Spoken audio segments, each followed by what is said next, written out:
గడిచిన వైఎస్ఆర్ ప్రభుత్వంలో వివిధ జీవోలు ఇచ్చారు సార్. ఒకేసారి 3 జీవోలు ఇచ్చి రైతుల్ని కన్ఫ్యూజ్ చేశారు.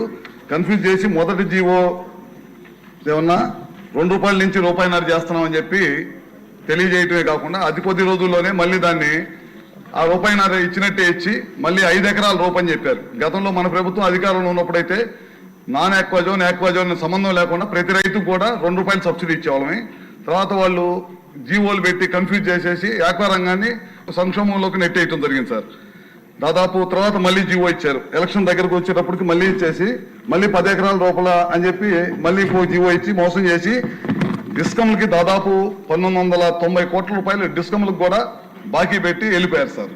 ఈ విధంగా మోసం చేయటమే కాకుండా మీరు ఒకసారి చూస్తే మన 2018-19 వచ్చేసరికి 46,329 మంది రైతులకి మనం సబ్సిడీ ఇచ్చి ఆక్వా రంగాన్ని ప్రోత్సహించాం.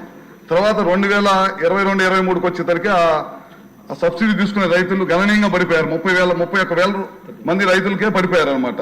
ఈ విధంగా గణనీయంగా పడిపోవటమే కాకుండా దాదాపు 1990 కోట్లని ప్రభుత్వం డిస్కౌంట్స్ కి బాకీ పెట్టి ప్రభుత్వం వెళ్ళిపోయింది అనమాట. ఇవాళ ఆక్వా రంగాన్ని పూర్తిగా నిర్వీర్యం చేశారు.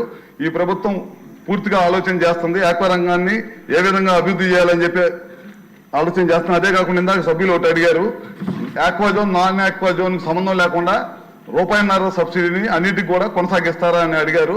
అది ప్రభుత్వం ఆలోచిస్తూ ఉంది.